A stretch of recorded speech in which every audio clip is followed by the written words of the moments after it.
Hey everybody, welcome to Houdini Hangout. Thanks so much for joining us this evening. This is the first kind of MOPs motion graphic Monday that we've done this new year. Hope you're all having a great year so far. So excuse me. So hopefully tonight will be interesting for all of those out there that are kind of playing around with motion graphics.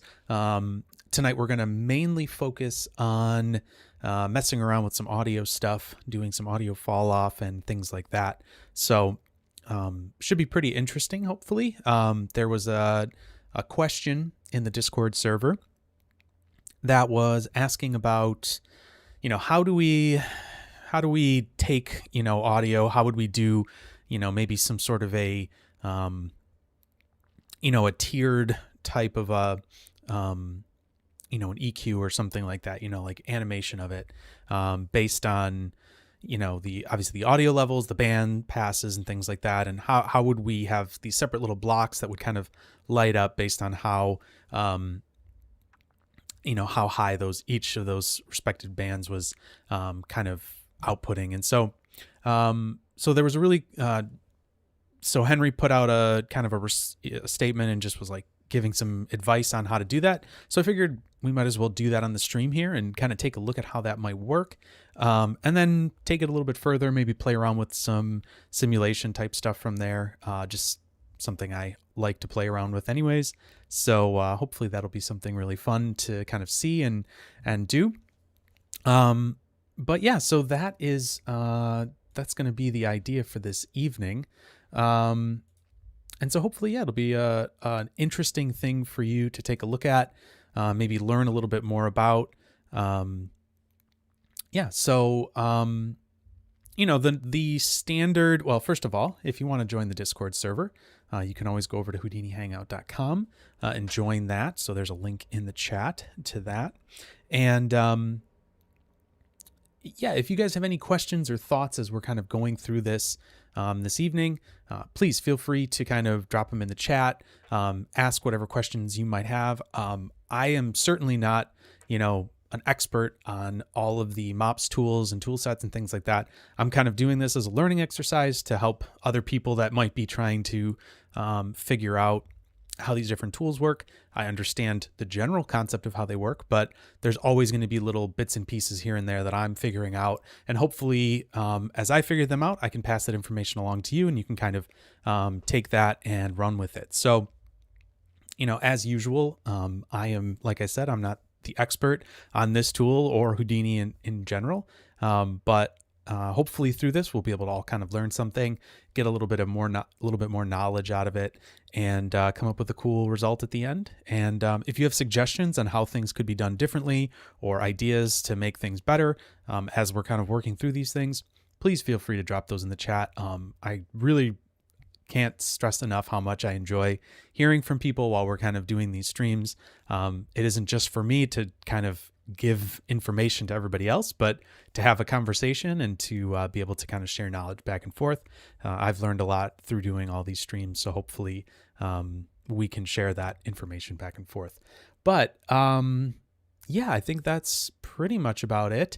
Like I said, we're going to be looking at audio, the audio fall off in MOPS, and we're going to play around with that a bit. So I guess without any further ado, I guess we'll just kind of jump in and get started and start to see what we can come up with here. So let's jump over to Houdini. So the first thing that we should probably talk about, well, first of all, I will bring over the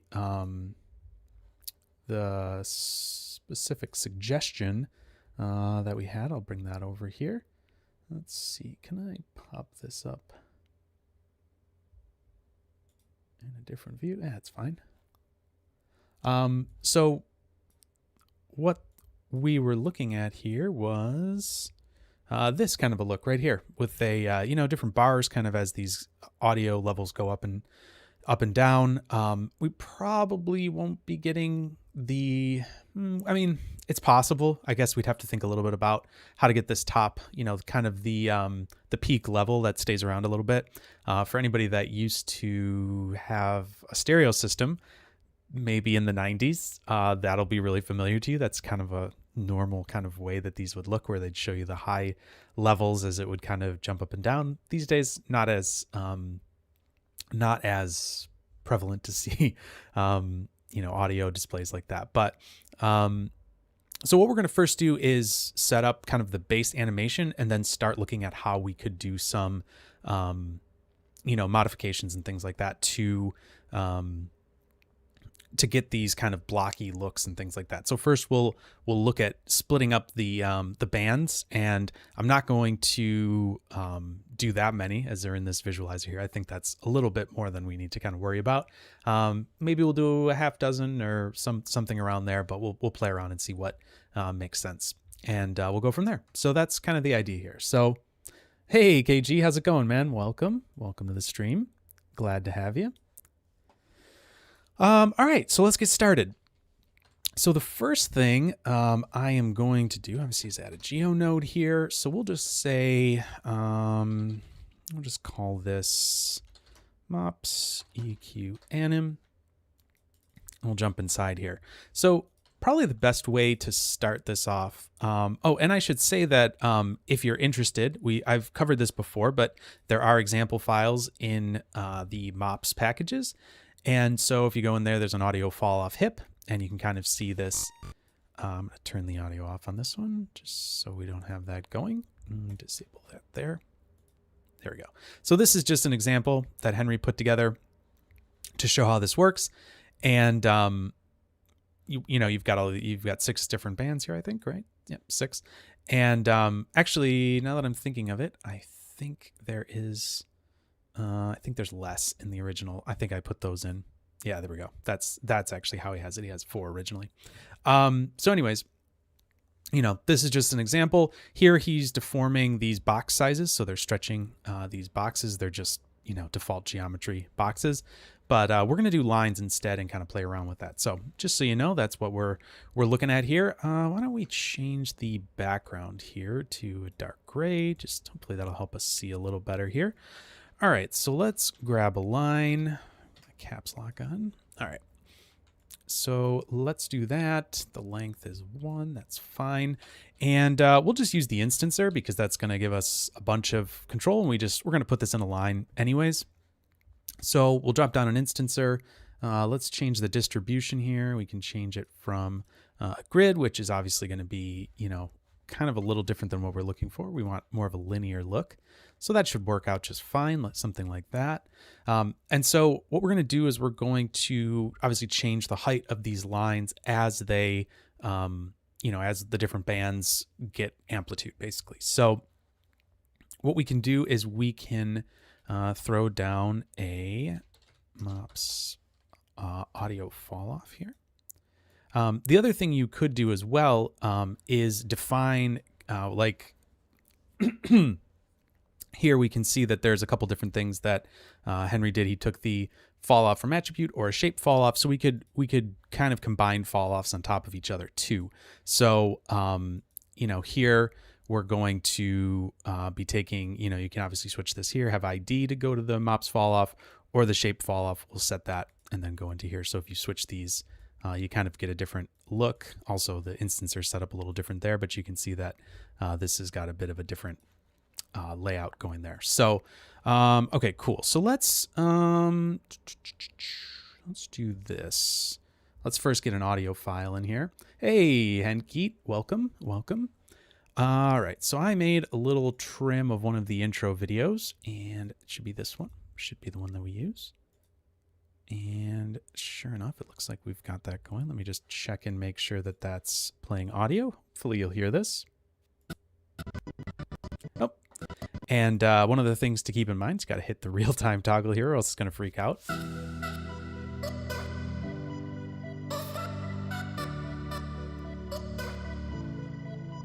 Okay, so there we go.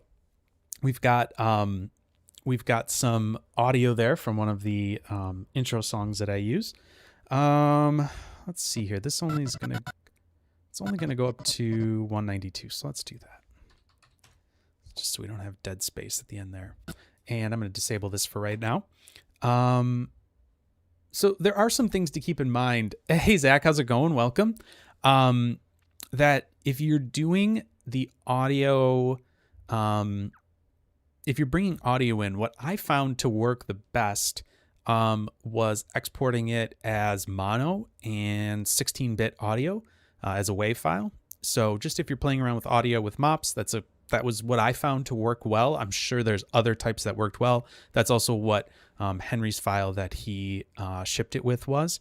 So I actually had this open in, well, it's probably not even open anymore, but I had it opened in Audition, and that was kind of I was just looking at some of the audio clips in there and stuff like that. I don't do a lot of audio editing, but luckily I'm sort of familiar with it a little bit from back in the day. And so, yeah, so that seemed like that's what it was. It was like 44.1 kilohertz, and it was 16-bit and mono was what I found to be the best. So, maybe that'll work for you. Maybe it won't. Hey, Tom, welcome to the stream. Nice to see you here. Thanks for joining. But anyways, hopefully that'll give you, something if you,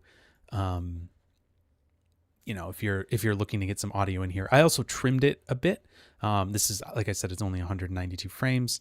Actually, I'll do 192. No, not 1920, 192. There we go. Just to trim the timeline properly here. But obviously, if it's a longer piece of audio, inside of the audio Falloff is obviously a chop network here that edits the audio. And so the longer that is, the more processing that it's going to take and all that kind of stuff. So you probably don't want to have like a super long bit of audio in there if you're trying to do that. It's just could cause some issues or whatever. So here, if we add in some bands, let's just see here. So we've got our low pass. Let's do a band pass, and we'll do this from like 2000. What's the lowest one here? I think we'll actually do this one at maybe 100. And what we can do here too, which is kind of neat, is we can preview it.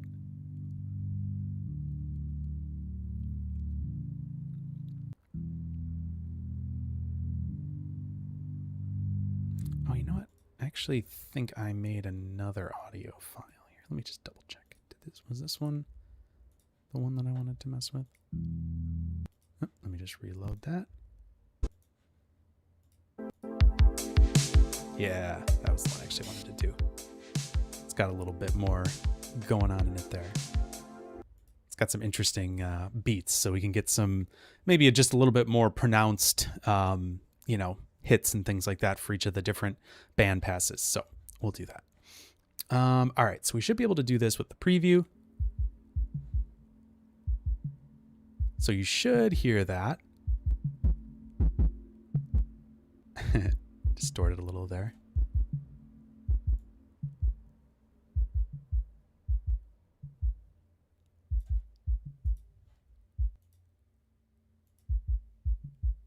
And then what we need to do too is now we're starting to set the fall off values here, right? And I'm just going to go in here and do a remap as well, just to fit it. We're going to clamp it to a normalized range. And what I'm going to do is I'm going to do a transform modifier, and we can do this here. And we'll just set this to, so this is obviously going to follow that. And let's see here, we're going to do the scale.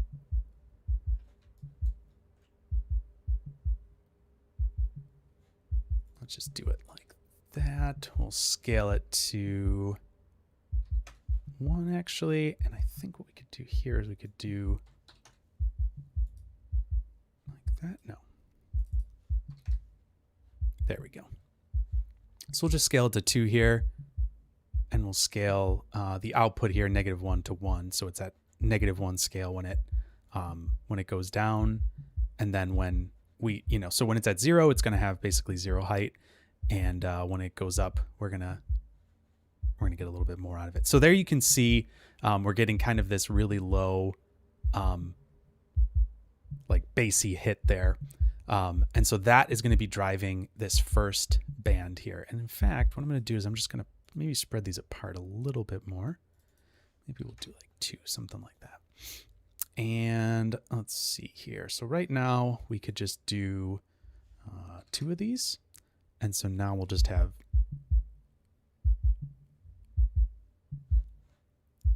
so you can see this is the kick here.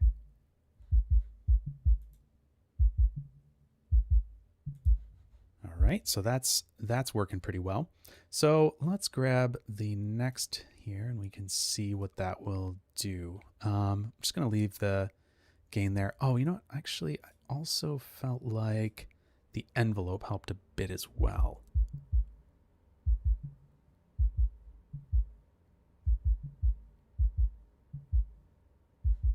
Yeah, that helps a little bit.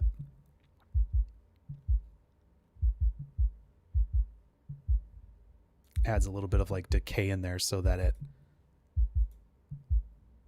so you can see here, this has got kind of this like weird noisy signal. And when we do it like this, it kind of adds this like exponential decay to the kind of the audio level here, which is nice.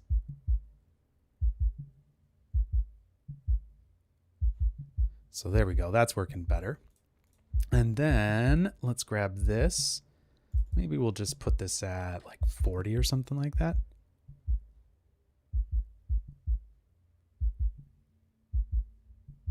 I know that might be a little hard for you to hear if you don't have headphones that can go down that low, but that's okay. All right, so then now this is the next band here. So what we could do is we could do something like 50 and then do the high cutoff. I don't know. Let's try 200.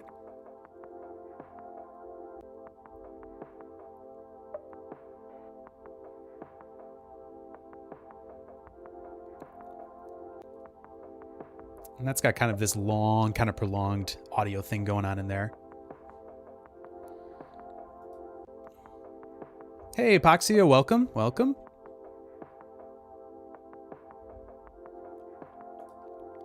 Let's see what this sounds like if we get down to 100.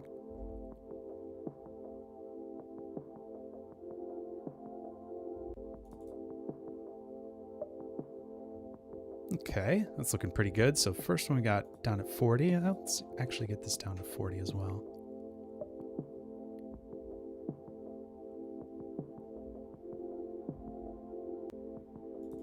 It might be a little too low.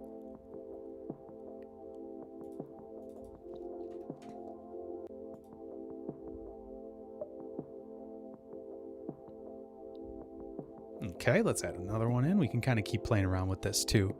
So let's add in a couple more here. Maybe we'll do like 6 different bands, something like that. And so obviously this is going to divide up the Falloff range across each of those. And I think what it's using by default is the ID of these. So each of these bands is kind of splitting up the ID range equally. Excuse me.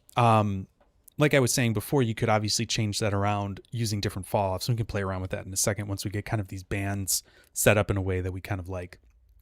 So, cool. All right, let's just kind of keep going through those. And we'll see what we can get here. So this one we went to 100. So let's do 100 to 200 maybe, and just hit preview.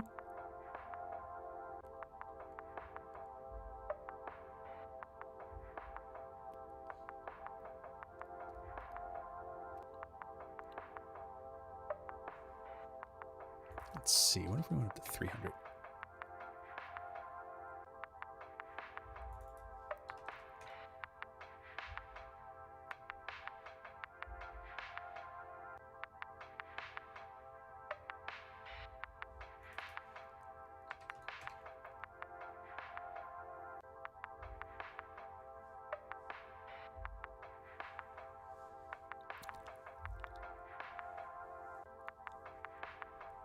It's interesting because that low kick has that same little hit that's kind of happening there in that frequency, but that's okay.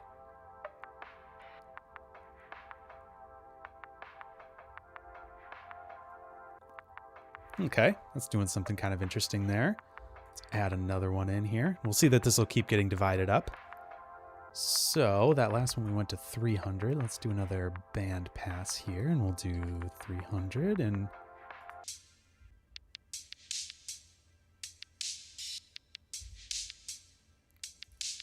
Let's see, what if we did to like 1,000?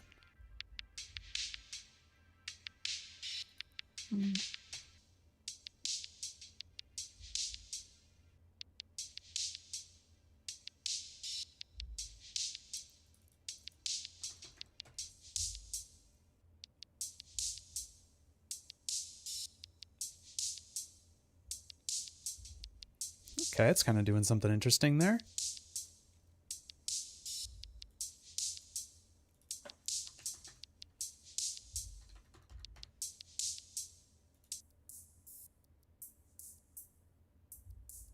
Yeah, there's not going to be anything up quite that high, is there?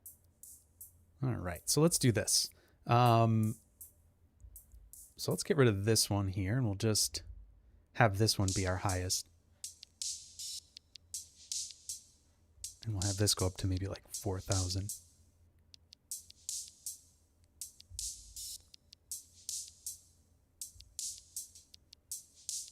And we'll have this maybe go on to 1,000.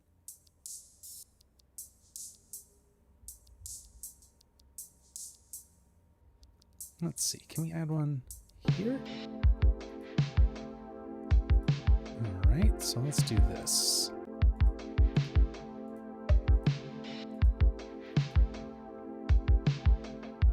Okay, 100, 300, let's try this. Band, oops. And pass. Let's do 300 to 500 maybe? Yeah. Let's do that. And then we'll add another one in here that's 500 to 1,000. Let's try that.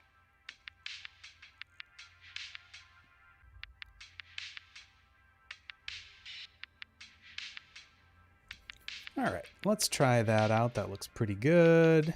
Got a few different bands here. Let me just see.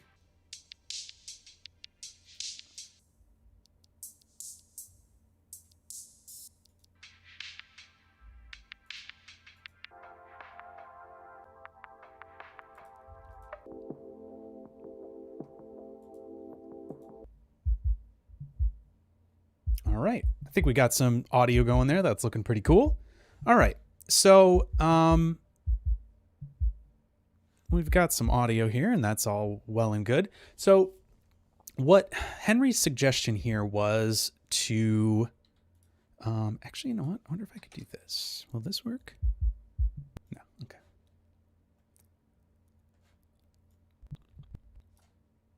All right, because I needed to go both directions. That's right.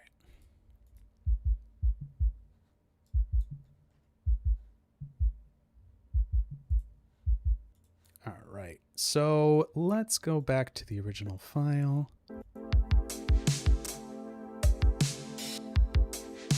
Cool. All right, I'll just disable that for a little bit. I think I'm gonna also come in here and just turn this envelope down just a little bit.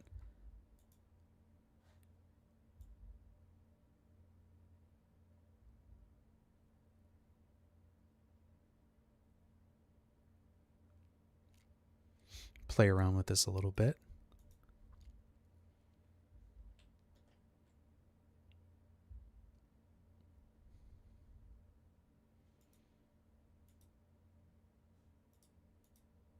I think this is only going to be adjusting the power of it, of these EQs and things like that. So I don't think we're going to hear any difference between it. So I'm not going to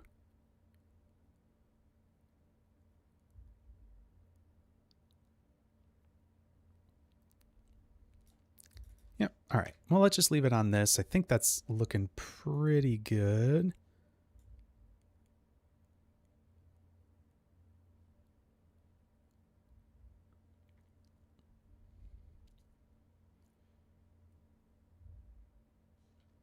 Actually, you know what? Let me see if I can remap the input here as well. Actually, that's doing pretty nice as well. So I'm going to turn this up. And basically, I think this is just changing the audio level that it's kind of hitting at, right? So I think that's pretty good. Let's change the input to 2 there. This looks good. Okay, cool. So we've got a little EQ kind of going here. So let's see. The other thing we could maybe do would be...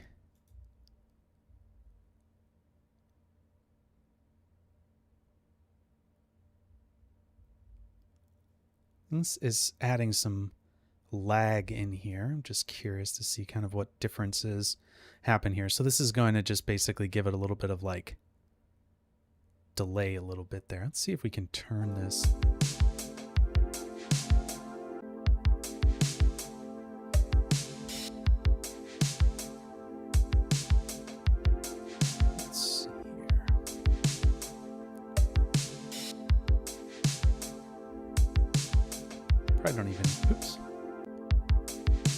Probably don't even need that much. We can just add just a little bit in there.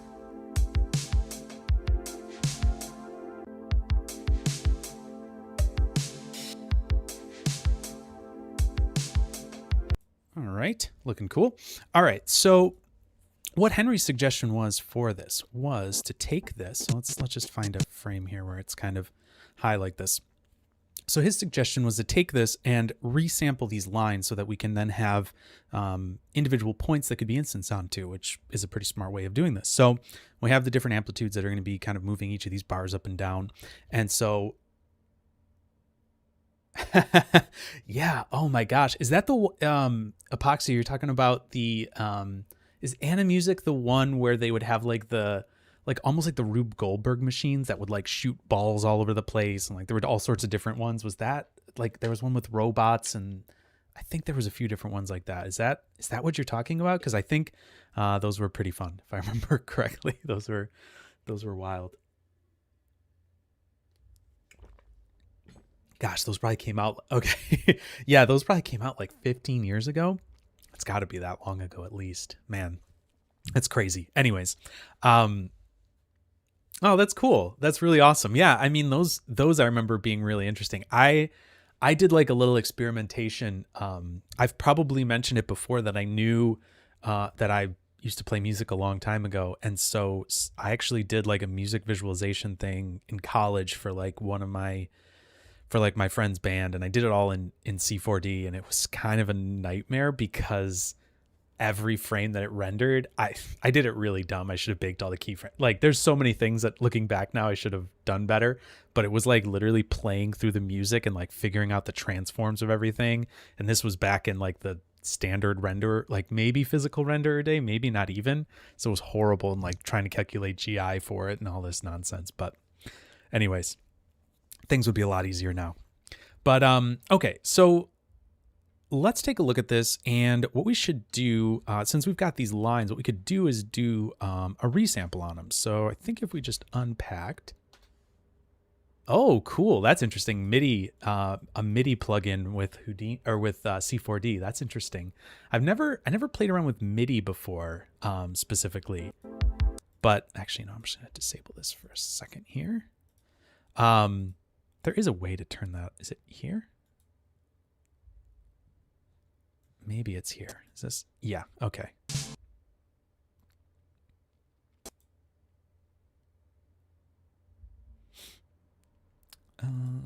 Okay.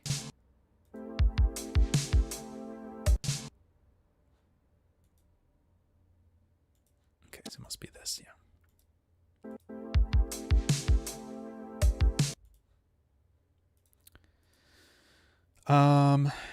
Yeah, that's fine. I could use that too. Whatever.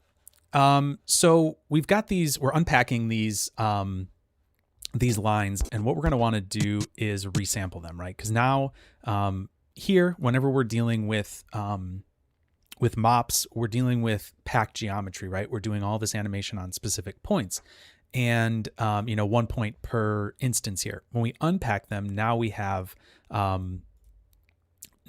just straight geometry, right, that we can work with. And if we wanted to transfer the information over, we certainly could as well. Let's see here. So up here we've got, we could grab the MOPS index number. Interesting.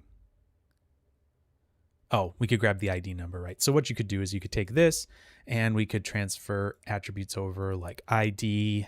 We could transfer that over, you know, anything like that that we might want to get, like MOPs falloff values, things like that. So anyways, we could transfer those over. But for right now, we'll just unpack this. And we can do a resample. Oops, what am I doing here? Stop it. There we go. So then let's do a resample. And what we should be able to do here is start to get these points, kind of have points generated here, right? So let's do this. Let's change the point markers to 6. That should be a little better to see, hopefully. Hopefully it's a little better to see. All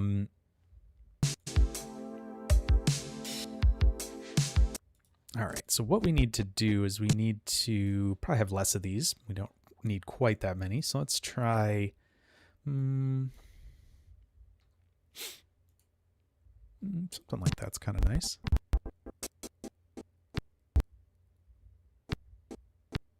And I believe we want to turn... What? That is the weirdest title for that.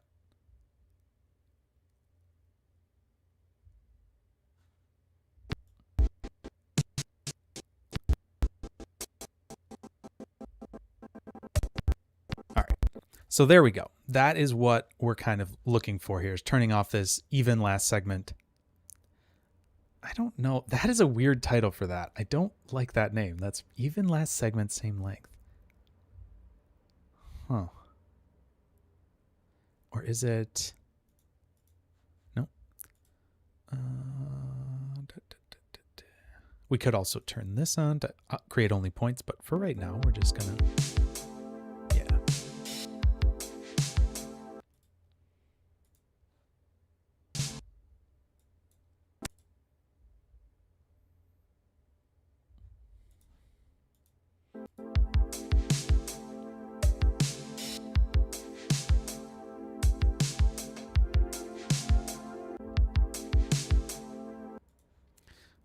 That's looking a little bit better there.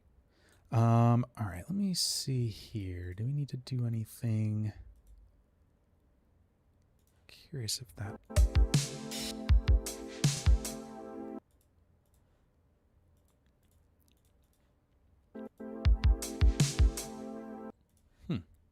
Interesting.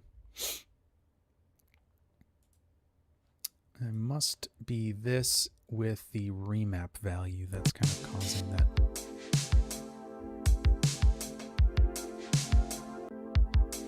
Just gonna play around with this a little bit.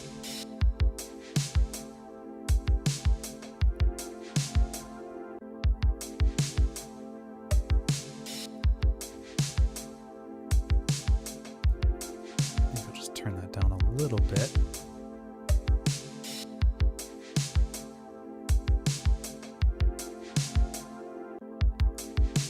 What we could do is we could just create only points here, and then those could be our instanceable points, right? So now we're starting to get a little bit more along the line here. I'm just going to just disable that. So that's starting to look good. Let's see here. Just leave it like that so we can visualize it a little better. All right, cool. So we've got our audio fall off here that we're working with. We did our transform modifier. We unpacked and resampled here. So let's now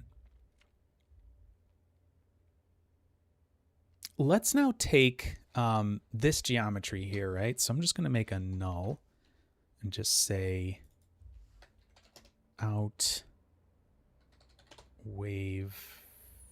Maybe I'll say EQ height, something like that. And then I think what we could do is we could actually just run another MOPs instancer if we wanted to. So let's do that. Just trying to think here. So let's just grab a box for right now. We can play around with the look of this a little bit as we go here. So let's do a box. we'll do another mop. Oops, mops instancer. And I mean, we could do a copy to points and all that stuff, but this gives us a lot of a lot of attributes. It gives us our IDs and names and all that stuff for free. So we'll just do that, get that all kind of this way. And let's do the distribution by a mesh. And our template object is going to be out EQ height. And let's just see here. Yep, that looks like that's right. Cool. Let's change the height of these boxes a little bit here. Just going to invoke that. Let's flatten this out a little bit, and we'll change the size of this. Let's do it like that. Just going to kind of eye this real quick here. It could be a bit more exacting with this, but for right now that should work. Okay, cool, cool. Actually, that width is just about perfect. Let's do maybe like 0.16.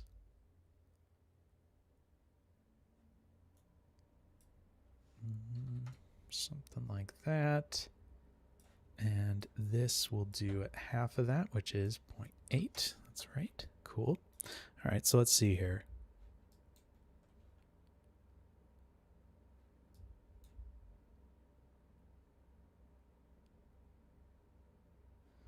Now, why are we getting more there? That's really interesting. Why are we getting that? Oh, because we're doing a scatter here. We just want to do points. That's what we want to do. It's like, what's going on here?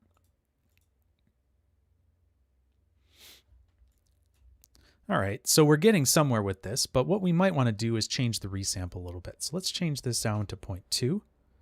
We can see how this is obviously going to affect the height of this here. So we'll try 1.5.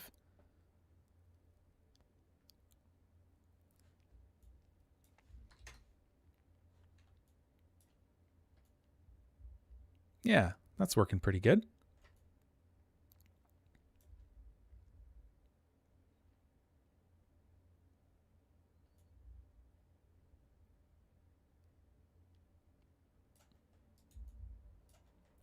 Cool. All right, so we've got our instancer here. And what we could do, MOPs color modifier. Okay, cool. So let's do this. Let's grab this again here. Okay, good. So these aren't packed fragments, so that's good. We'll be able to actually do some coloring with these, right? So if we wanted to take these and kind of get the same type of look that we showed, let's see here, like we were talking about here, where we have these different, colors and things like that. Let's get a MOPs shape fall off, and we can do this and set this up. So let's do a twist to that. I'm going to inevitably put this in the wrong direction, but that's okay. Put that to 1. Should be good. Maybe we'll just scale it up just a little bit like that. Cool. Let's preview the fall off here. Yeah, we're already starting to get somewhere.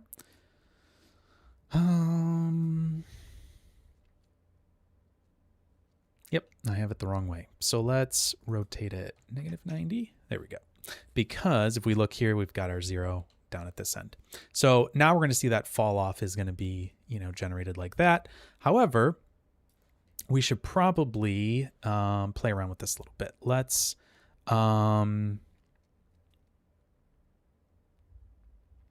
see here.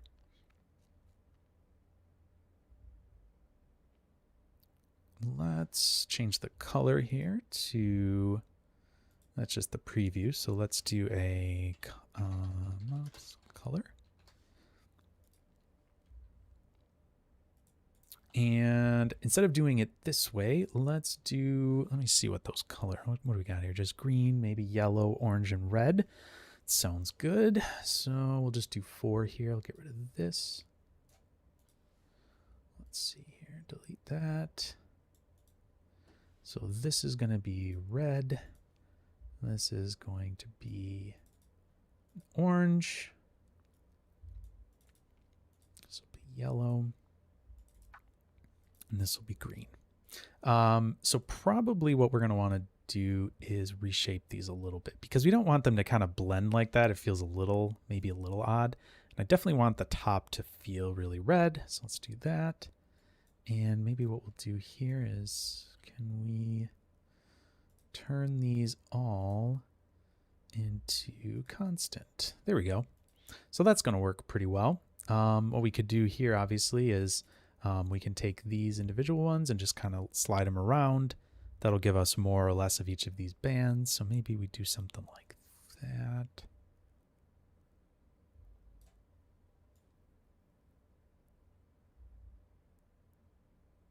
Yeah, like that. So now we've got sort of this EQ type thing going on here, which is doing something kind of interesting. Obviously we could change out this geometry to be, you know, sort of anything we would want it to be, right? So we could come in here and we could, you know, just do a poly bevel or something like that on it, you know, get some little bit more interested geometry. Did I say interested? I think I meant to say interesting. You know, something like that. Just kind of round it up a little bit, turn it into something that looks a little bit better. All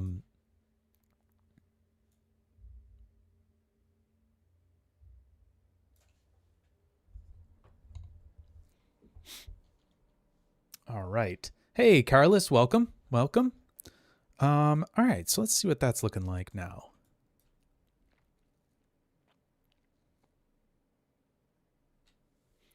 Cool. We've got that going. Nice, nice. Just with the audio, we might as well take a look at that as well. I'll just say here as well, this is null.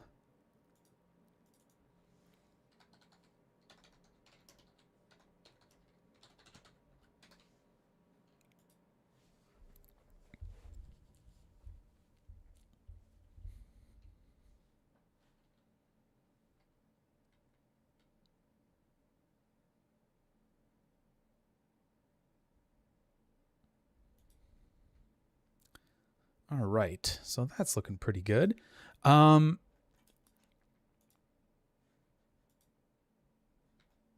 So I was thinking about some ways that we could do something interesting with this, like whether it's going to be like a simulation or something like that, something to kind of drive how this might ultimately, you know, animate or do something like that. So, I was kind of trying to play around with this. So let's see what we can come up with here. I'm not 100% sure exactly what we're going to do here, but let's try to play around with something. So what I was thinking is maybe as these go up, the velocity of these like spikes will push push these boxes, and maybe it'll actually like emit them into like a simulation or something, and maybe randomly lip sync. You mean to me singing or something like that? Oh, you want to hear the audio? I don't know if that's what you were saying, but yeah.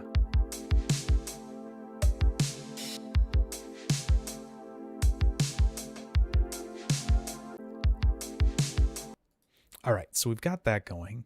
And I think what we could do here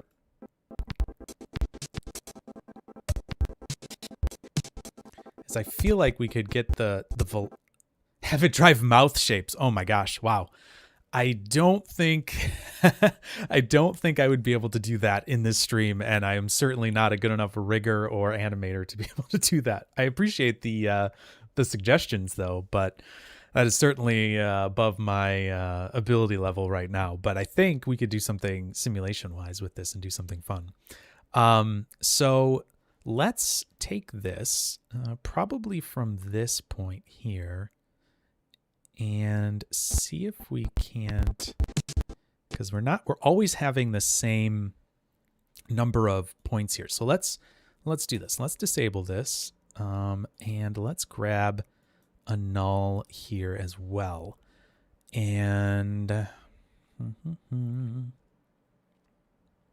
actually, let's also transfer the ID attribute. That'll be helpful. And we might promote that up to the primitive, but we'll figure that out in a second. All right, so let's do a... Let's see here.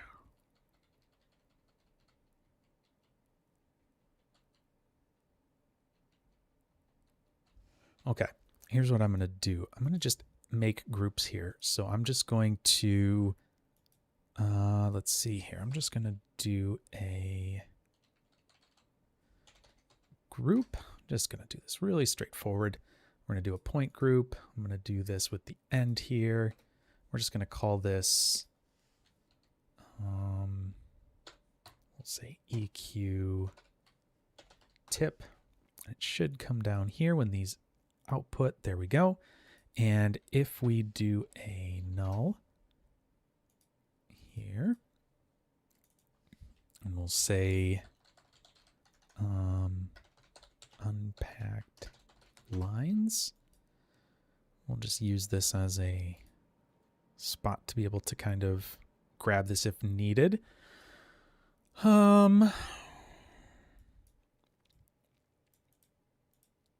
Because what I want to do, I think, is, let's see here. I'm just going to blast out the EQ tip here, and that should, oh, sorry, delete non-selected. Like, why is that not moving?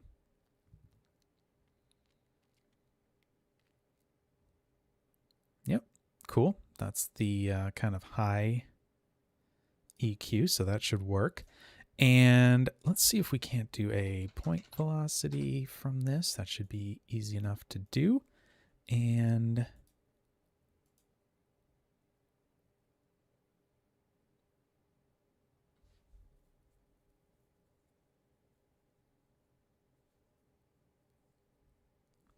I'll also match it by attribute because we have the ID just to make sure. And so we should be, there we go.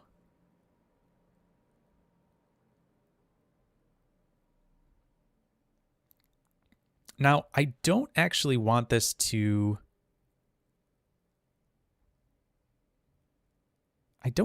give me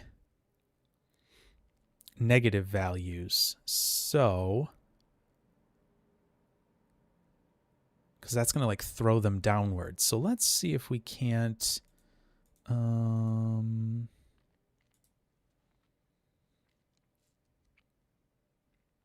let's see if we can't do just like a simple filter on this. Let's see. Let's see. We'll do a point vop.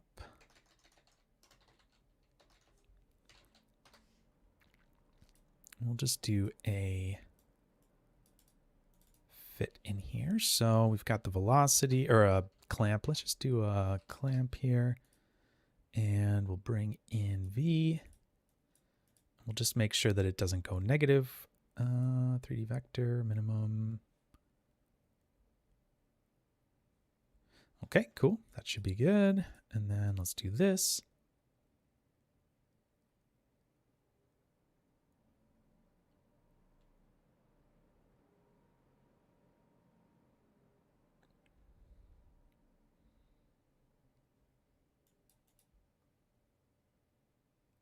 Okay, I think that'll work.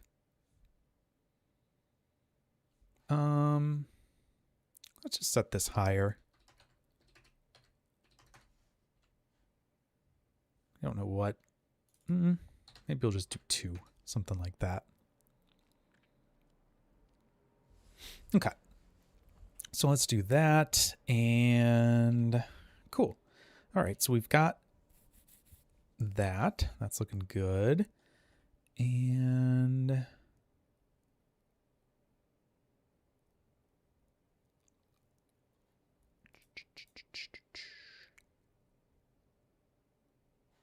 so I think what we could do here let's just grab another, let's just grab a null. And we can just add one in here. Call this EQ velocity, something like that. And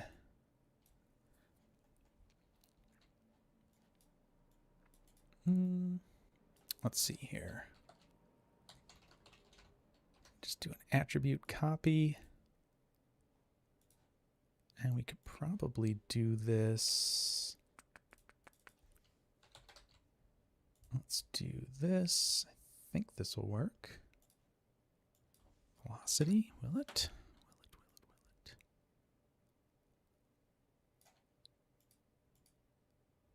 Yep, looks like it is working.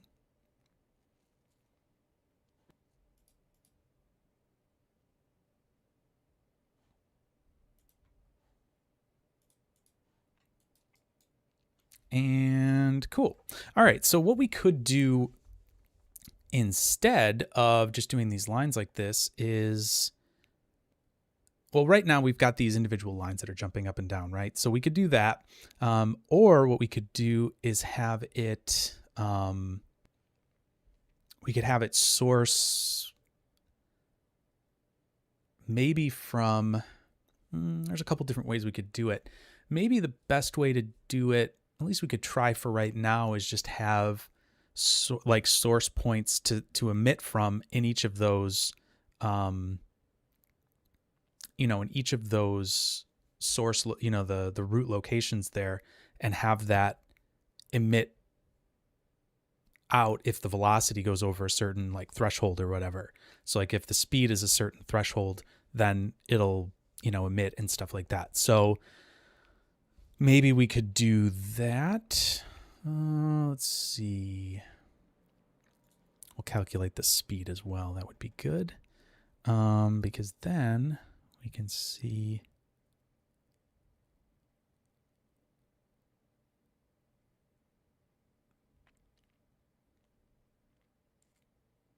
The only bad thing is the speed will go backwards. It looks like it'll go when it's going down as well. Okay, that's all right. So let's try this. Let's try emitting it from.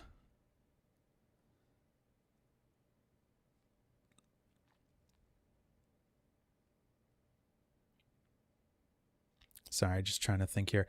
Actually, no, I think this will work. We can emit maybe from these individual blocks and maybe add some random velocity into them.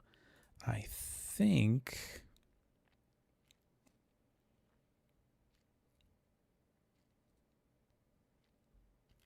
I'm just trying to think exactly how we want to do this, because we've got these instances here, and we could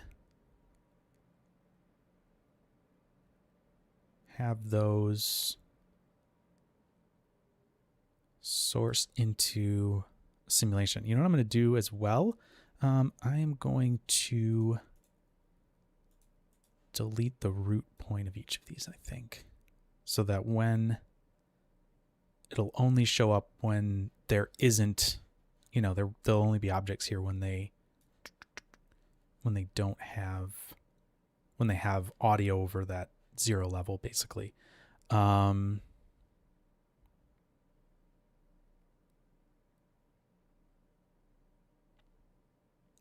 because I don't want to have that root point. Okay.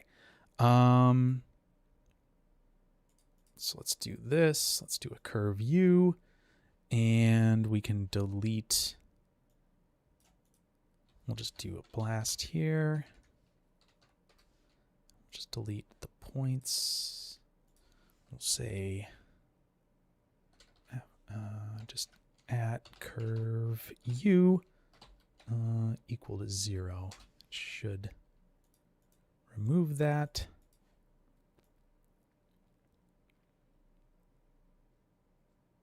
Yeah. Here we go. Okay, so we've got that with the velocity here, so that's looking pretty good. All right, so let's do this. This is our EQ animation. Let's do another geometry here, and we should be able to. We'll say MOPs EQ sim. Let's do this. Purple and green. All right. So let's do an object merge of that geometry coming in.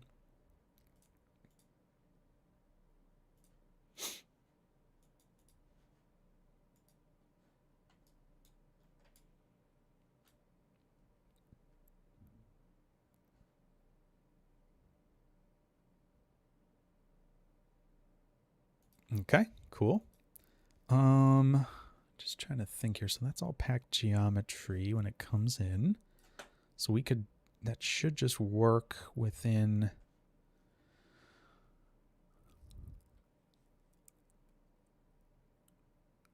It should work within the RBD solver. And let me just try to think here. Sim.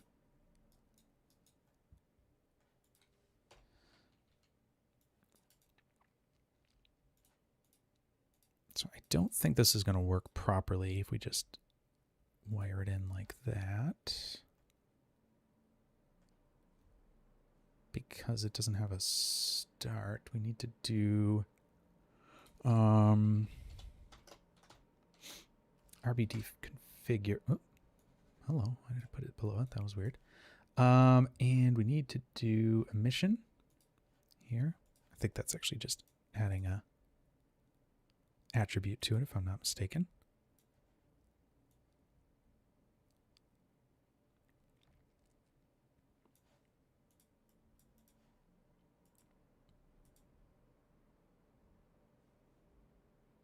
I was hoping that would emit into it.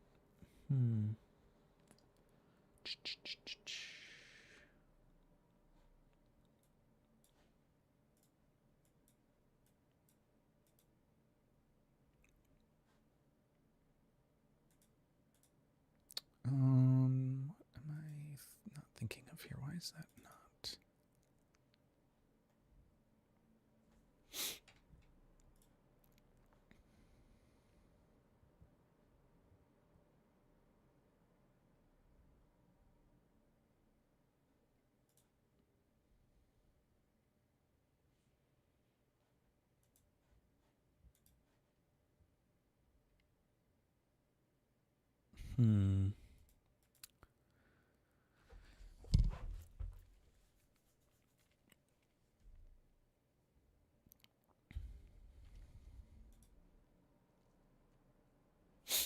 Sorry, I'm just trying to think of why this is not even doing. Oh, do I need to do that? Duh. Sorry. Is that my issue here? Nope.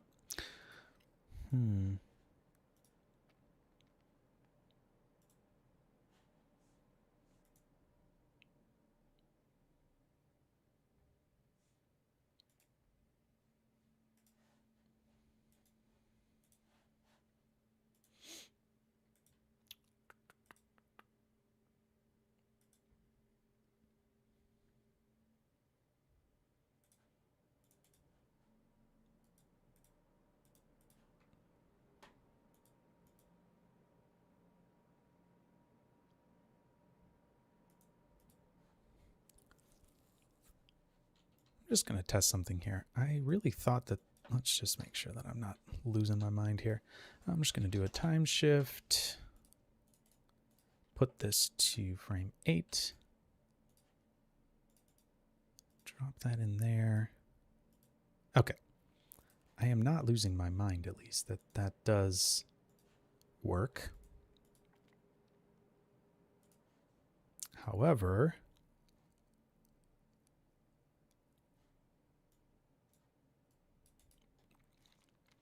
yeah, duplicate values for ID. So the ID issue is there. Let me see.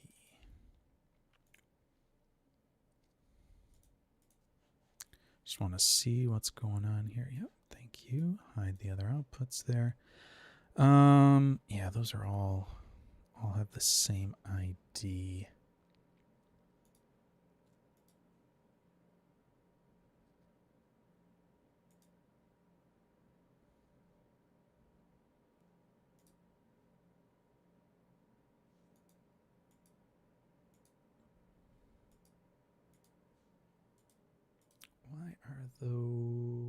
do that?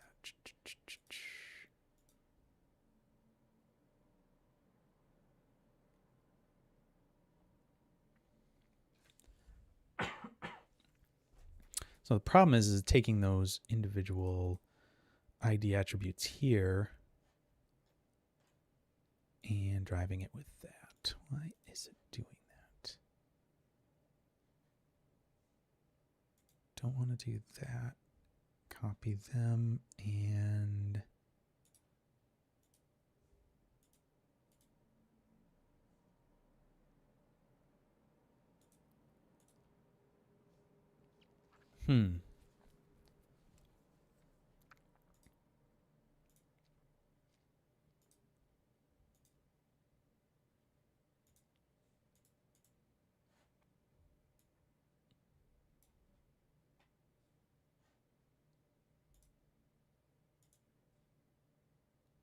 Hey, Kenji, welcome. Glad to have you on the stream here. Why are these taking that still?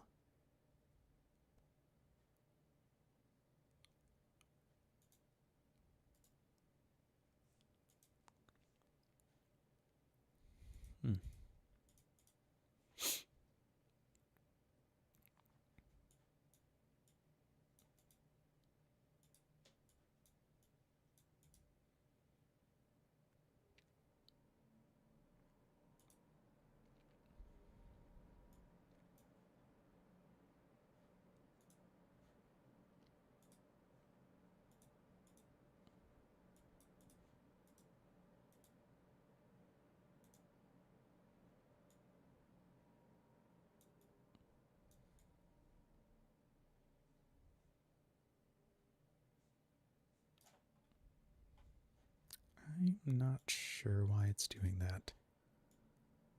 It's really annoying. Let's see. If I just do an attribute delete here, get rid of ID. Let's see if that fixes it. It does. Cool. Okay. I don't know why that was the case, but it did it. Okay. So now if we come over here to this. Yep. Okay. So that's working.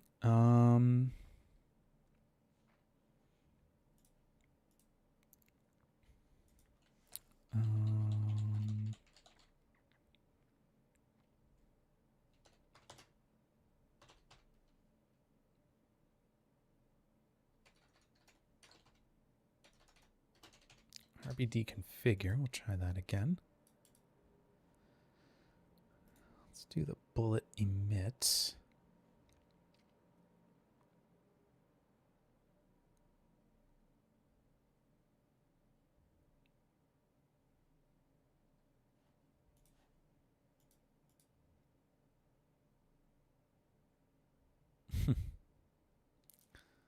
That's cool, but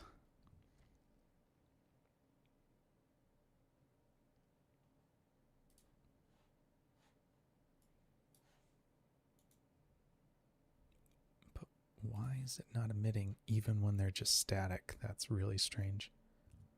There's something else I'm missing here.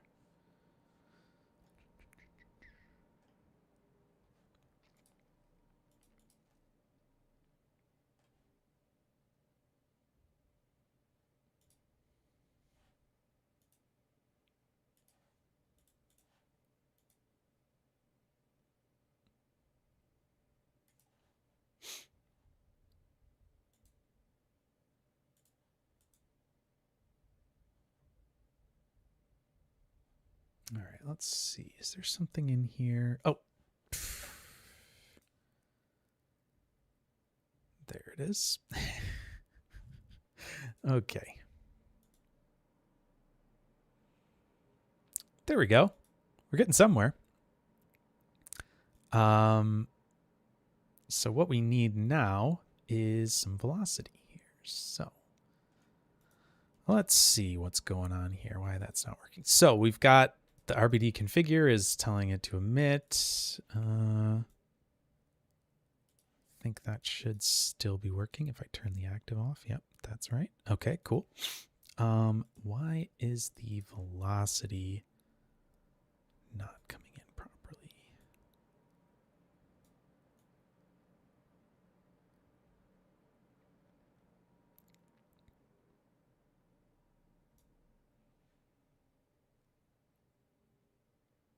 Oh, I wonder if that's because I got rid of the ID. Yep, that might be it. Yes, because the IDs are not the same anymore.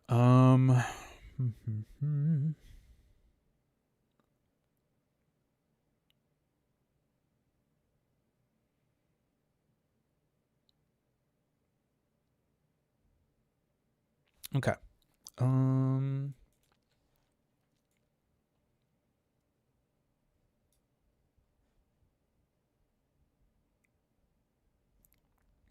What I could probably, I wonder if I could just copy this. Oop, let go.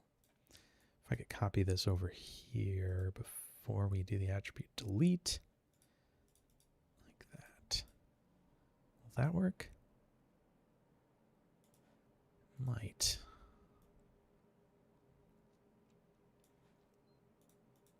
We have the velocity over here. Yes, looks like it.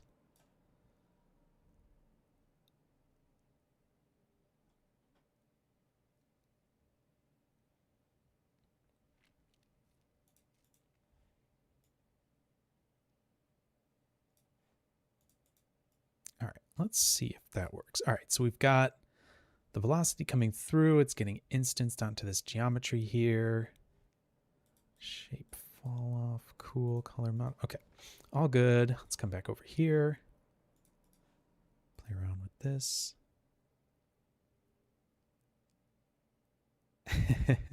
Yep, it looks like it's doing sort of something. Okay, so one more thing that I'm going to do is instead of just having it be vertical, I'm going to add a little bit of noise into it here. So let's take this, and as we take those there, let's do a little velocity check here.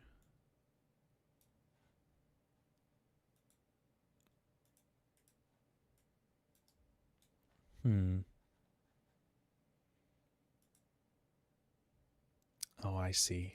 We're filtering that out. Well, let's see what happens if we don't filter that out and just let it be whatever velocity it is. Could be interesting. All right, so let's take this and let's do another point velocity here, and we'll add some, I'll keep the incoming, and we'll give it a little bit of conical noise maybe.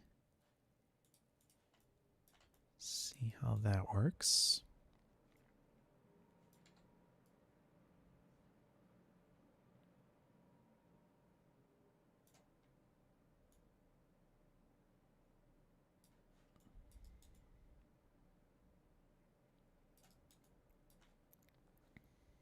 All right, let's do something like 2, just to give it a little something. So that's going to give it some random conical noise. That should still be over here with our velocity. Let's make sure. Yep, it's looking good. The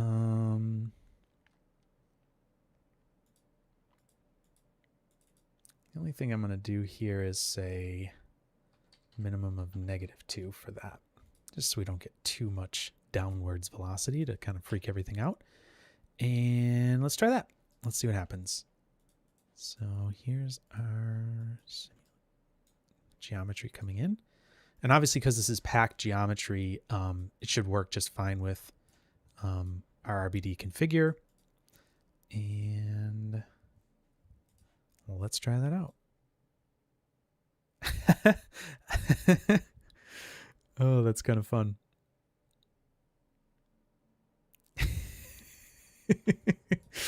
Oh, that's crazy.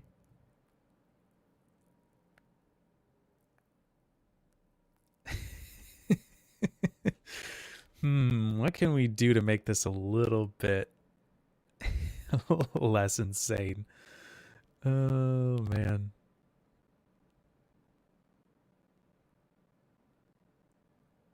Oh, you know what? I probably need to animate that noise. Let's see here. Yeah, let's do this $F, because otherwise that noise is probably all exactly the same. Yeah.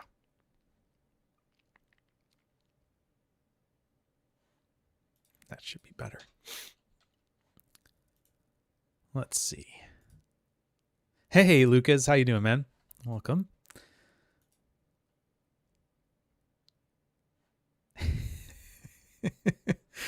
It's a little crazy, but it's sort of fun.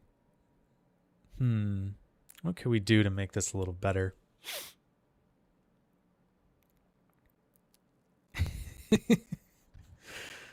Oh, that's funny.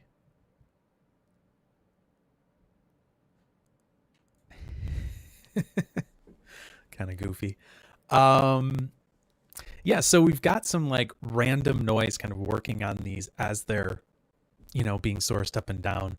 I kind of wonder if a different shape might be better for this.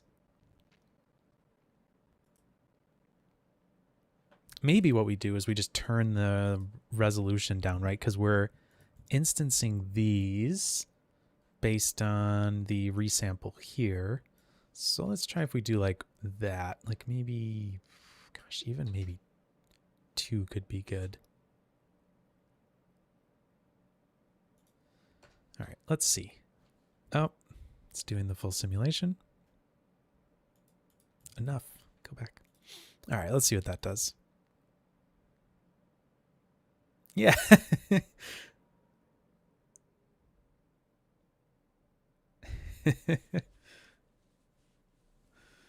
Well, that's pretty silly.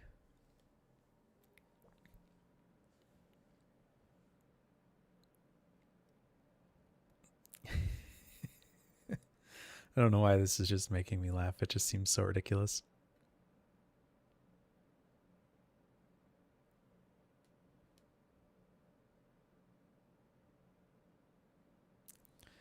Let's see if we can hear this with the actual audio, because that's kind of be fun.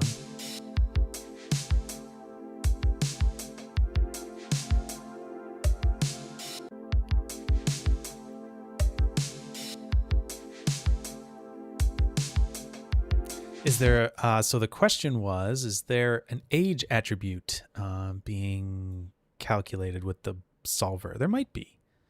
I can't remember if Bullet has an age. It should, maybe.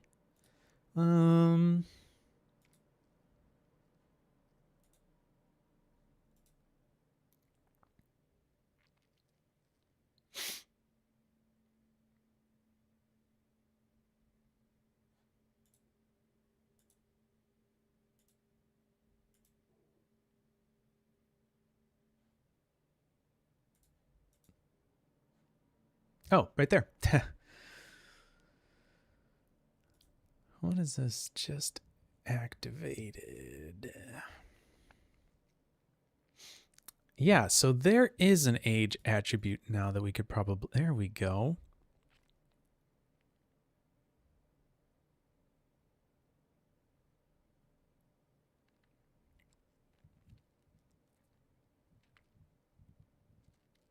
So what we could do is we could do something fun in here with that.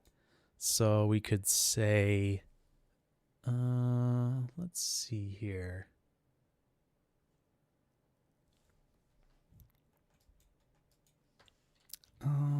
Isn't there a mop?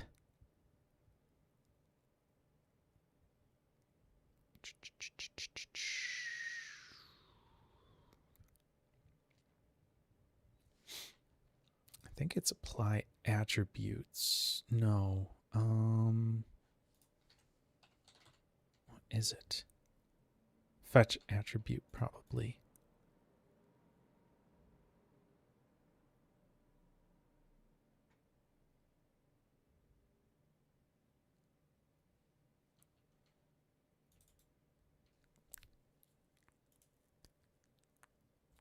Yes.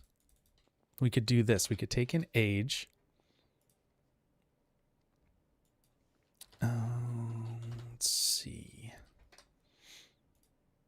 do this.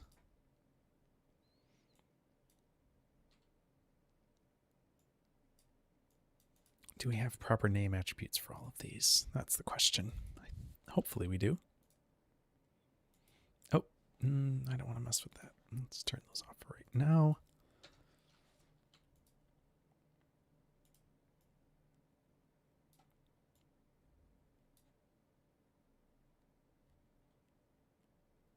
Yep, those look like they're all getting special names. That's good.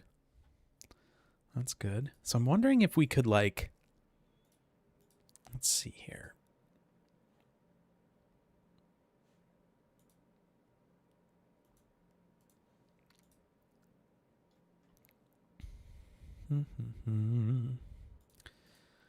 So we could match it by, we can't match it by ID because those are all having the same ID as they come in.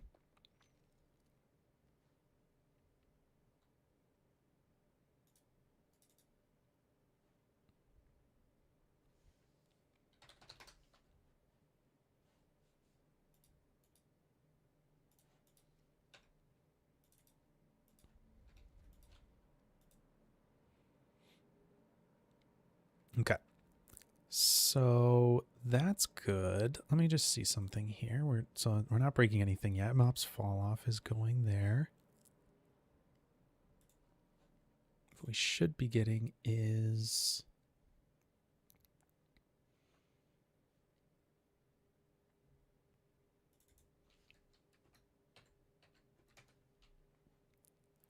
zero to 1.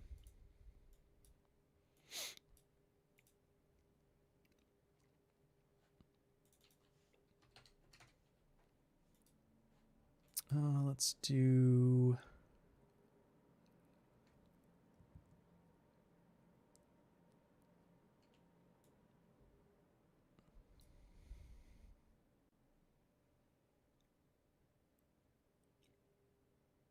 okay. So geometry.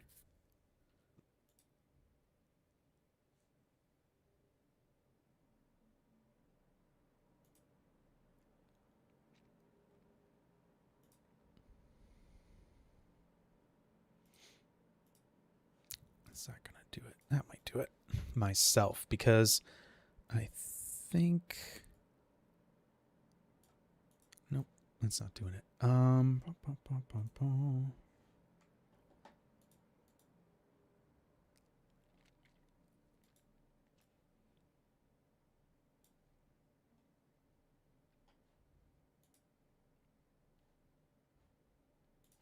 So what I'm trying to do is just use the fetch attribute to basically take this geometry and be grabbing the age, and we want to move that over to, let's see, we'll just say age mops fall off. Oh, that is working.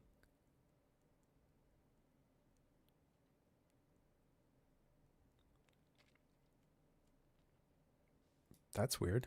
Why is that not outputting here? That is really strange.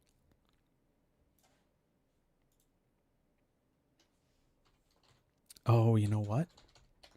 I wonder. Okay, that's why. So the reason that was happening the way it was, and I wasn't seeing that attribute change, was so what I want to do is I want to take these individual pieces, and maybe we'll scale them down throughout the length of, as they're getting older or whatever. So we could actually use MOPs to do that as well. If you have MOPs plus, we can grab the age attribute and move it over to the MOPs fall off attribute. Now, excuse me. The reason that we are seeing it this way, let me just see something here. I just want to make sure that this is actually doing something. Okay, cool. I don't know why we're not seeing any visualizing in here. It's a little, oh, there we go. Just had it on the wrong thing. Nope, that's weird. Anyways, So what we're doing here is we're taking the age attribute and we're mapping it to the MOPs Falloff. And then let's see, can we do a transform modifier in here? Let's try that. And we're going to match by name. We're going to do Falloff. And let's see.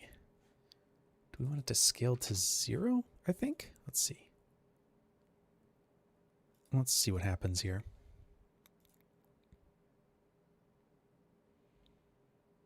No, that's the wrong way. Okay, so I don't want this to flip like this. Let's do 0 to 1.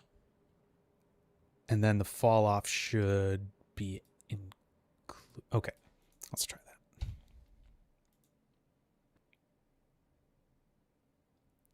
Yeah, there we go. Okay, so now what we're doing is we're applying the fall off, you know, we're actually applying a scale to this so that these pieces are kind of scaling down as they get past a certain age. Now that's probably a little quick. So what we can do is we can come into the MOPs into the fetch attribute. And since we have this remap in here, we can play around with some of these things. So our in range is going to be the age, right? So we can take this and say we want it to be from, you know, we could say maybe 3 seconds or whatever. And the out range is going to be our MOPs fall off. That's going to be driving this transform here, right? Because this is going to be looking at the fall off attribute MOPs fall off there. And so now what we can do here is we can have those scale up. And now over time, they'll just kind of scale down underneath here and they'll kind of just disappear underneath this simulation. Now, what we should probably do as well is just delete those out of there, because now we have these like infinitesimally sized pieces in there, right? And once it gets to 0, it should just kick them, like delete them basically. And I'm not sure if there's a MOPs thing for that. Is there? About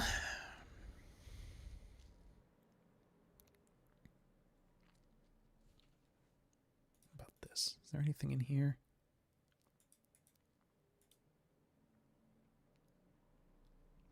No, I don't see that there. So,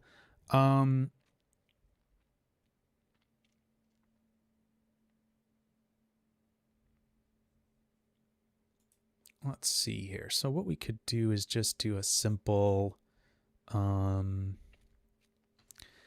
could just do a pop wrangle here probably. That's probably the easiest way to do this. And let's see, we could just say group.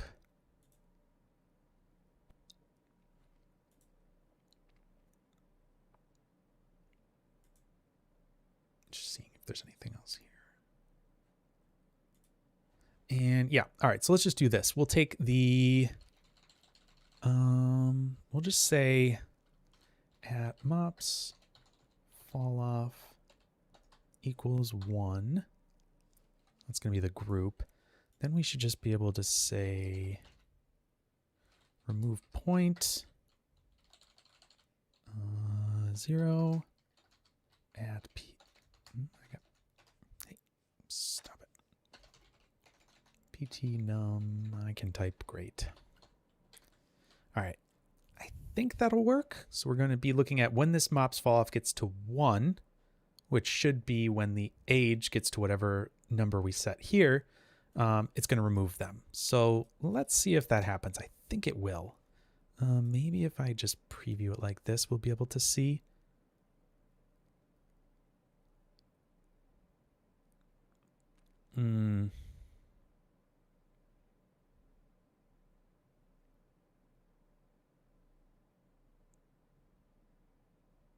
Oh yeah, they're coming out. Let's see here. What's 567? Yep.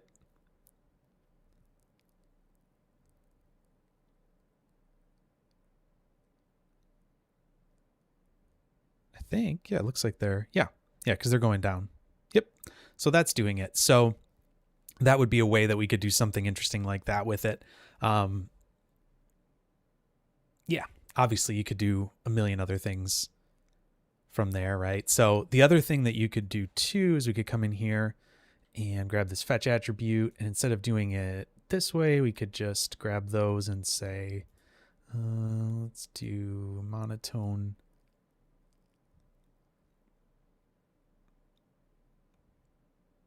Yeah, it's sort of, yeah, I think what's happening is that it's just getting so small at the end that we're just not, you're seeing it kind of get to a really small point at the end, and then it takes a second for it to get removed. So I think, let's see here. Where's our MOPs fall off value here?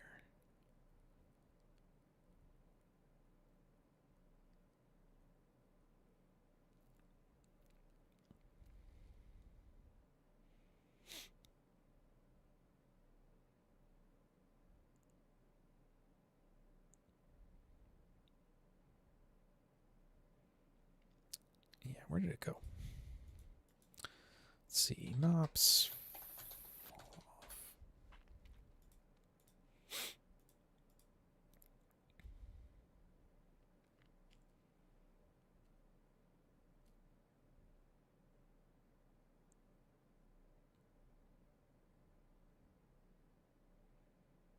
Yeah, I think it's just scaling down and kind of hitting this point where you're kind of seeing it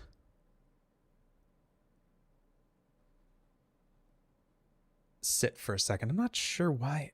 Maybe it's just because it's at 1. Maybe that's my problem. Maybe it should be, give it a little bit of a threshold, like we'll say less than 0.95 or something like that. Maybe that'll be better, just to give it a little bit of a threshold. Hello? Why did that? Oh, not less than. Yeah, it's always going to be less than. Greater than is what we want. All right, let's try that.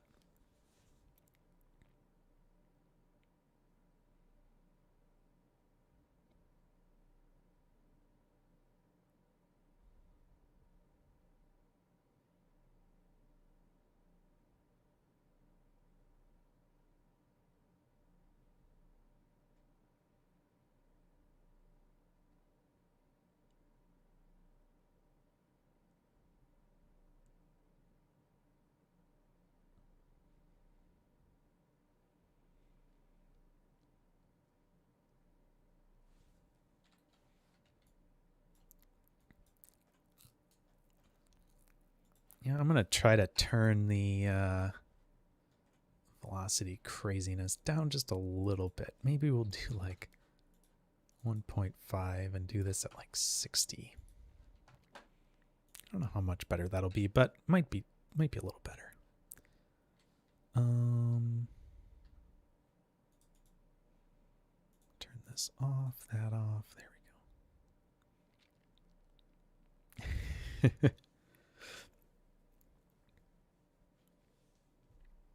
Yeah, I'm a little surprised that those points stick around as long as they do. I feel like they should be gone sooner, and I'm not sure why that's the case. Let's see here. Can I select just this one?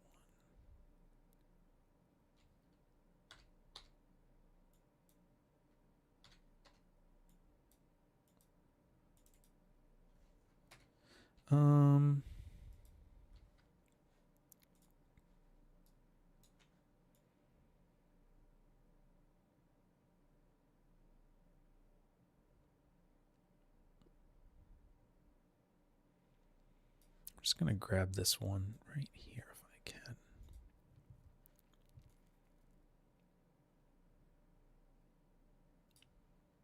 $129.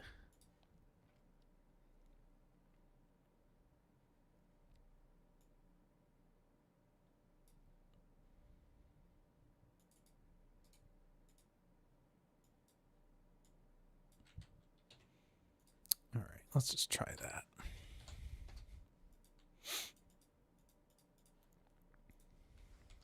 Add name equals. So we're gonna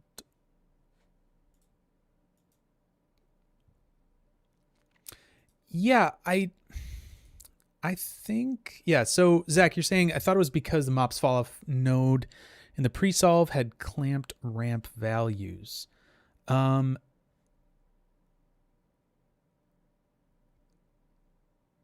I don't think it does. MOPs Falloff pre-solve.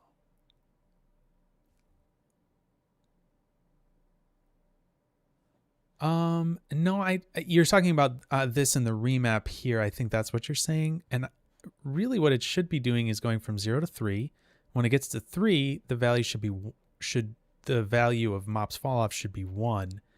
And so it does seem like that's what's happening here. And as they get to that value, they get removed. It just, I think the scale is so, like, so small at that point for some reason. I don't know why it feels so insanely small, but yeah, I think if we do this, it's not really, it's just going to be shrinking from the very start. So like if we go back up here, they're just going to be scaling down from like the very start of it, more or less.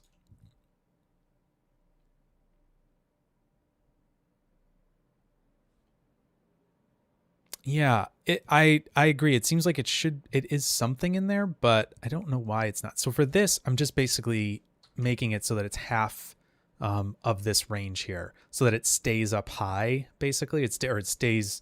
The fall off doesn't get applied until we're halfway through this range here, which would basically be, once it gets to be like 1.5 seconds old, then it'll start to get that curve applied to the fall off, and then that will do the transformation. And when it gets past this certain threshold here, that's when it'll get deleted. Could also do the group based on age. You could do that as well, but should be the same thing, so I'm not sure why that's the case.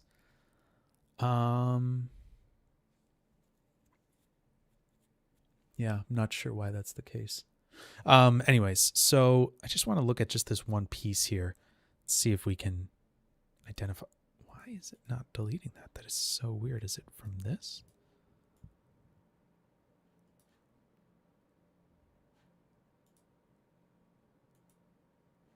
Okay, I've got a viewport thing going on here, I think. There we go. It's like, that doesn't make any sense.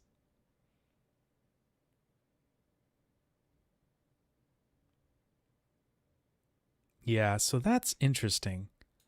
For whatever reason,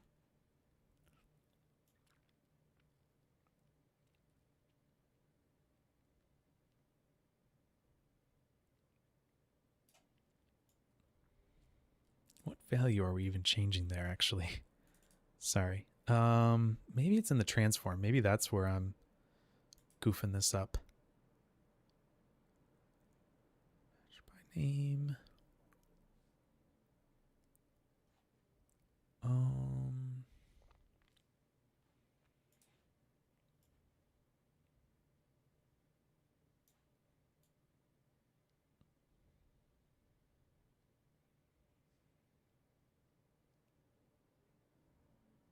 Okay, let me do this. Let me change this to be 0. I wonder if that'll do anything any different. All right, let's take a look at this. See what happens here.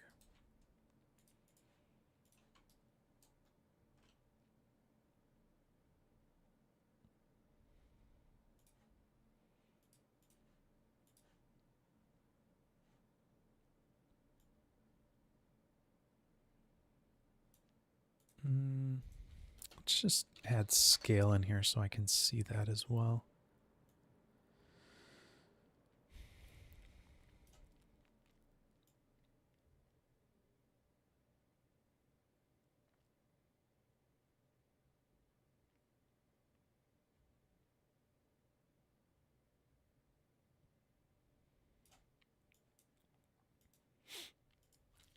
Age, and let me just see what's going on here. Scale.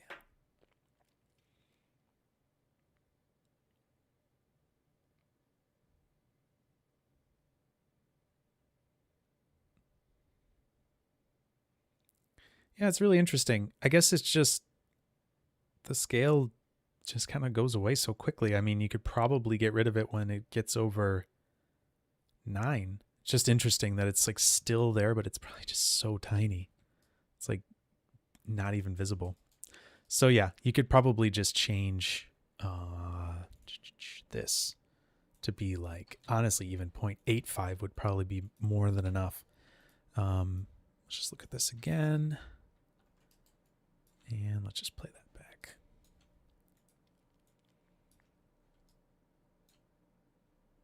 And I mean, even as they scale down, they're still there for a second and then they should go away. So, I mean, yeah, that would be fine too. So you can kind of give that threshold a bit of grace, apparently.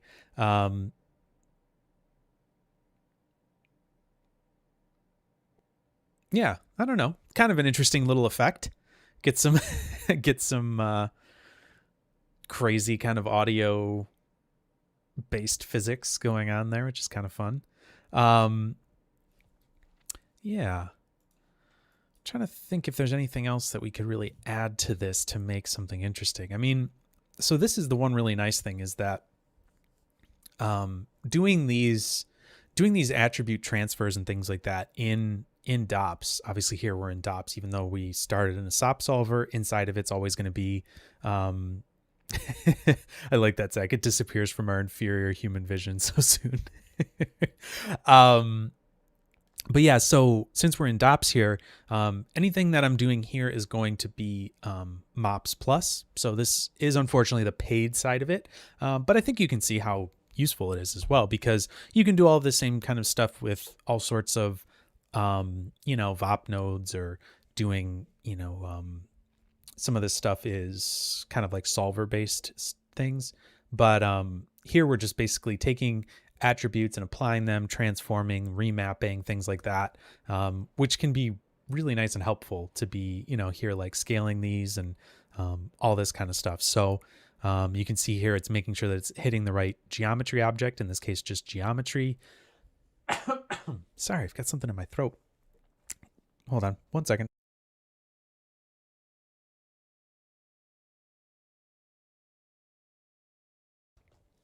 Sorry about that. But yeah, so this allows you to get some more control over that, right? And since we're dealing with just points here, we're in RBD.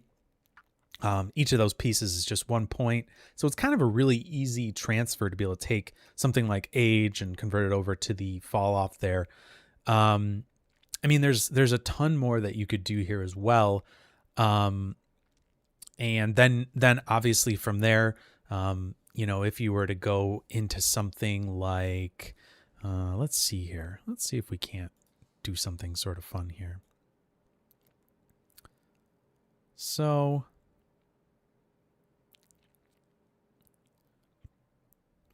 let's just take something like this, like a frame like this, and go, let's see, we're going to do a null. We're going to say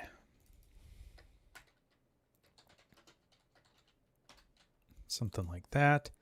And just like any normal thing that you could do, I'm just going to grab a lop network here.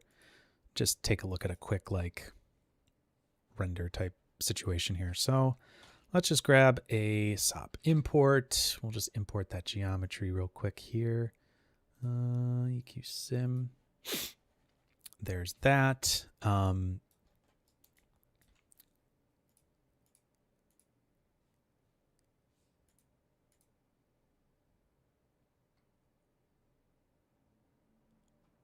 Interesting. Why are we getting that?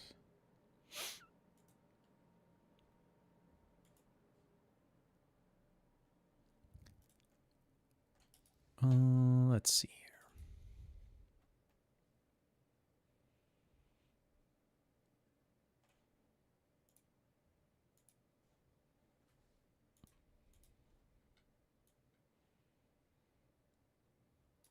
Let's just do something real quick here. I'm going to do an attribute delete. Just clean this up a little bit. Make it a little nicer for... So I'm going to delete the non-selected ones. I'm going to just keep color. I'm going to keep... Actually, these are packed geometries, so probably don't want the normal, actually. It's weird. I don't know why that's on there. Velocity's good. We'll do age. I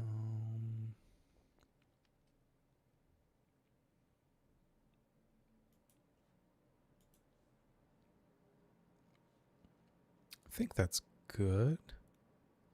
Should be all we need. Okay. Let's go back over here. Yeah, that's fine. Let's just merge it into an existing one. It's just giving me a warning there because I didn't have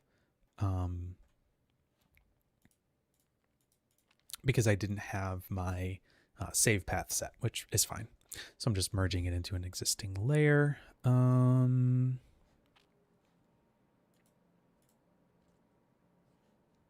So what we're doing here with packed primitives, we could just unpack it. There we go. That's fine.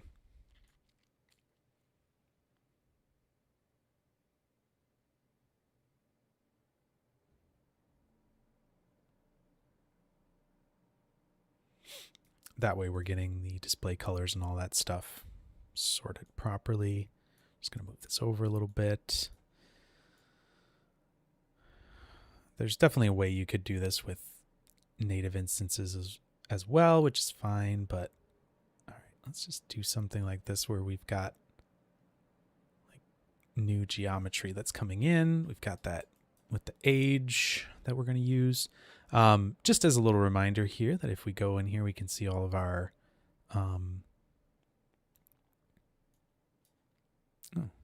oh, there we go. Like, why am I not able to do that? We can see all of our things in here, like, let's see, W, display color right there, all that kind of stuff. Now, why can't we see that here? Is it because the mesh has the display color on it? Yep. And that cannot work properly. Yes. That's interesting. I'd have to think about why that's the case, but that's all right. We'll just unpack it. There's the reason you're not seeing those colors there is because when you're bringing in native instances into Solaris and you have attributes that are on the mesh here, this instance mesh, if you look at this, you can see that this purpley thing, kind of purple color, is an instance proxy. That actually can't override anything. You'd have to override the color up here on this object 0, and the display color is just 1 in that case. Oh, maybe you're just not seeing it. Hold on.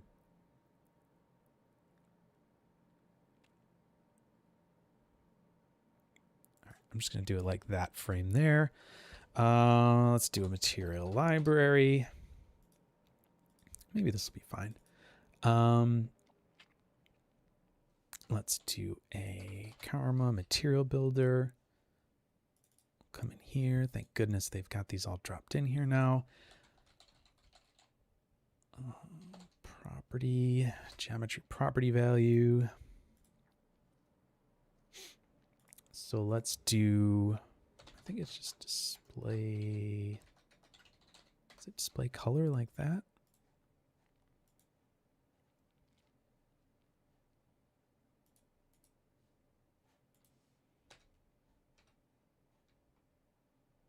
Yeah, display color, perfect.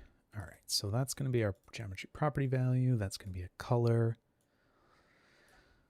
Throw it in the base color and into the emission color. And then we can grab another one of these and do age. Throw that into the emission itself. This is actually a float.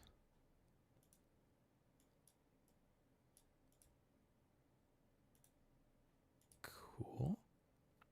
All right. We'll just say EQ shader. Let's do a Karma material builder. Just say floor. We'll put a grid in here as well.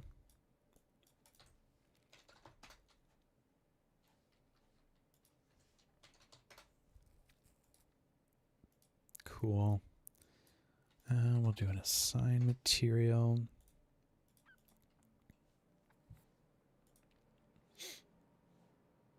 And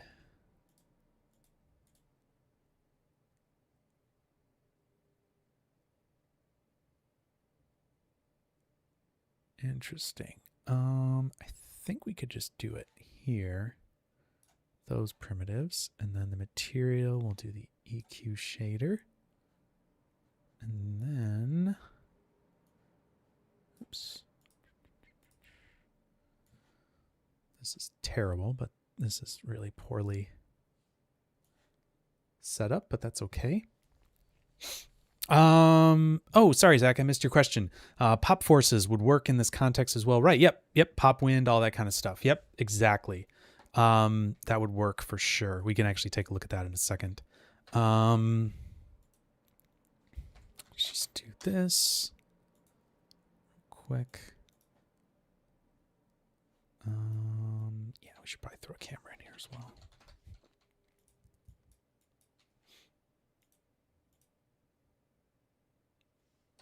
Actually, I'll just do it. I spelled camera with a K somehow. That's really weird. All right, there we go. Throw that in there. Let's see.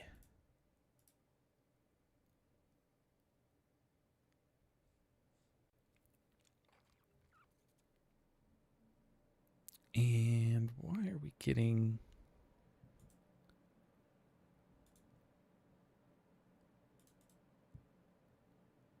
Okay, we're not getting a headlight created. Interesting. That's good. Yeah, what I need to do here is just do a... Is it a range? Yeah. And we'll just have it... we'll say 0 to 1 and the out. So basically we're going in from 0 to 1 in age, and we'll say 1 to 0. So we'll invert it, and we'll say this is only going to be 1/4 of a second. There we go. Why aren't we getting...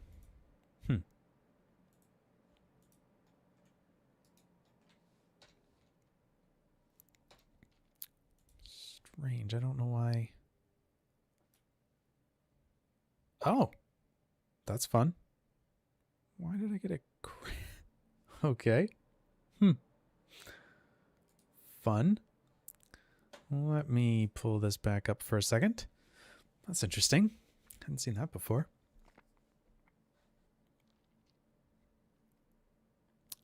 Probably did something fast and stupid there. Not sure why that would have crashed. Anyways, one moment, please.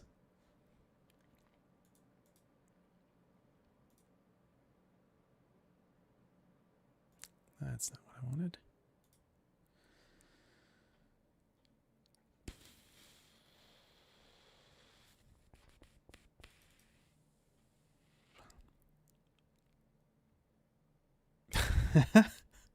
Perfect. I never saved it. What a dummy. Just got way too deep into it. Well, let's save this. How about that? Oh, jeez. I'm so bad at doing things like that sometimes. All right, so we're going to call this... Well, let's just call it audio physics, something like that. Cool. All right, one more try. Let's just see if this gets angry at me again.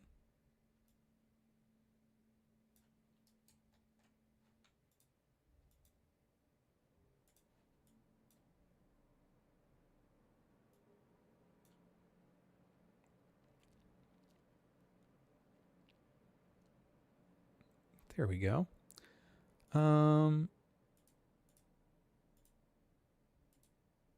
Cool. Well, anyways, that works. It's doing its thing. As the new stuff gets generated, those turn into like lit objects and kind of fatal error. So those the new ones get lit up, and then the old ones kind of just hit the ground or whatever here. I don't know what is happening there. Did I not assign that material property properly? What's this saying? It's not happy with me. Stop in port 1.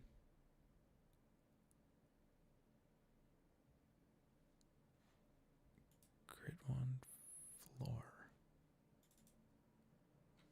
Huh.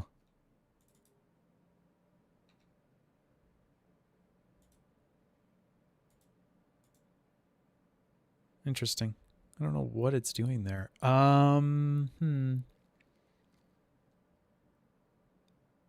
Yeah, I'm probably doing something really dumb in the shader or something that I'm not thinking of, that I'm like doing this really quickly.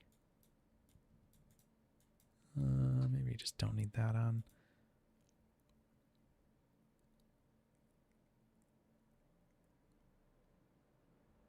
Yeah, negative emission values. Exactly. That's what I was just thinking, but I don't, because it's going from, well, let me do clamp actually. Oh, yes. The clamp isn't on. That's why. That is exactly why. Good call. Thank you. Camera 1.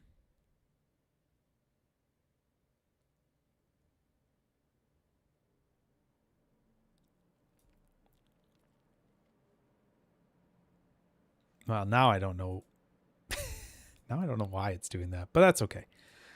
That's fine. I was trying something here.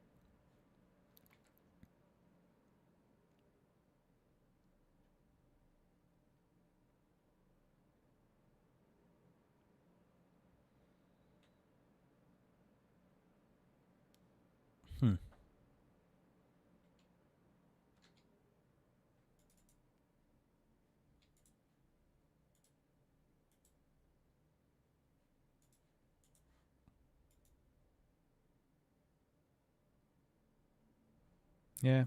Anyways, that's fine. I'm not sure why it's doing that, but yes, it definitely was negative emission values. Why that is not clamping properly now is beyond me. So I should be able to do this, and it should take it.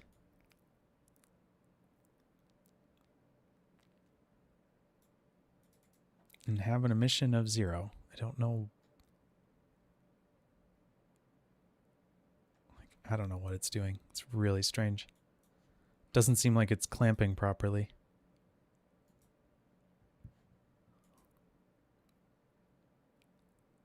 Well, that's curious.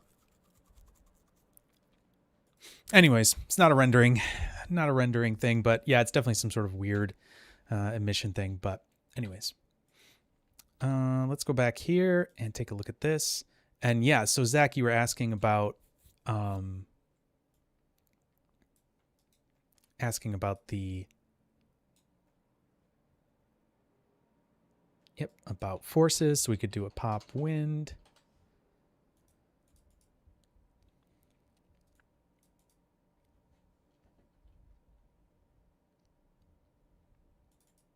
And we could give it a velocity of like, let's see, we'll do like 2 maybe in that direction, and we'll turn the resistance down just a little bit.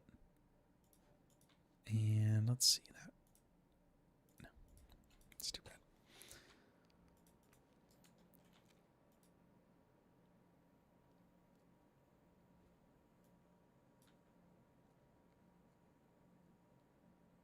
And obviously you could control that where it might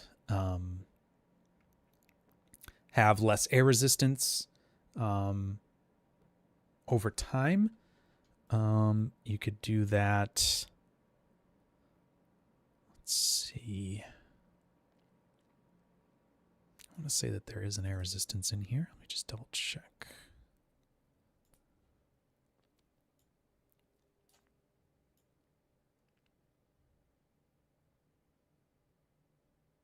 Yeah, air resistance here.